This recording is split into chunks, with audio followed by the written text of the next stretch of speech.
So yesterday, while thinking about this beautiful unit, it crossed my mind, why would a camel be on fire? I got into researching and, well, I found way more than what I imagined.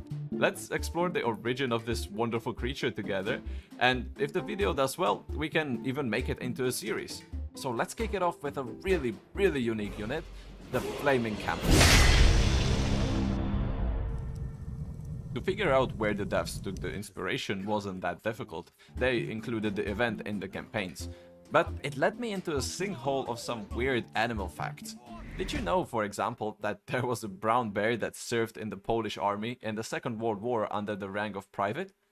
That is one of the nice things I found.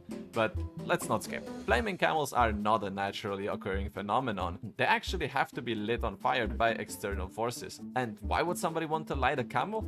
Well, in the year 1398, there was an ambitious man that thought that what he had was not enough, and decided to go to India to check what is going on there.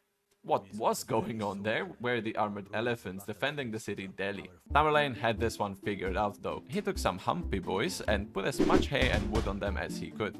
When the elephants approached, he ordered to set the hay on fire and release the burning camels onto the elephants. The elephants, confused and panicking as to why are some screaming creatures on fire running towards them, turned around and stampeded over their own lines. This exact event is depicted in the Siege of Delhi scenario, though you can actually control the units instead of them running over the enemy.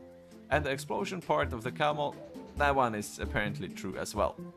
What surprised me though is that this is not the only instance of using flaming animals to scare off elephants. 1,000 years before Tamerlane, the Romans used flaming pigs to scare the elephants away.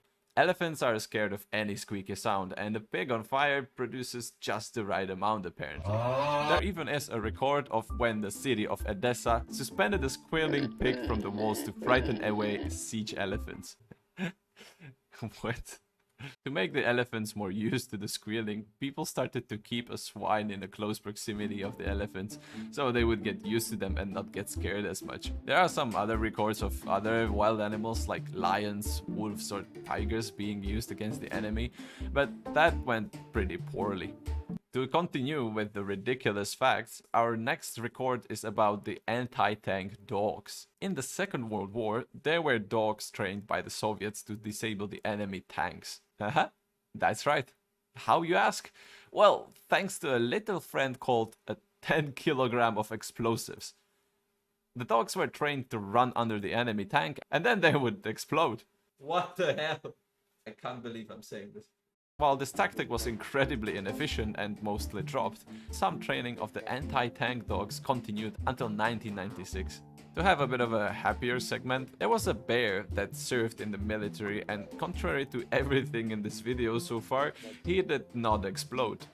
Wojtek was bought as a little cub in Iran in 1942 by a group of Polish soldiers. He grew up with them, picked up human habits like drinking beer, and even learned to salute. He then successfully served with them in battles in Italy and spent the rest of his life in Scotland in Edinburgh Zoo. And he still remains a national hero in Poland to this day.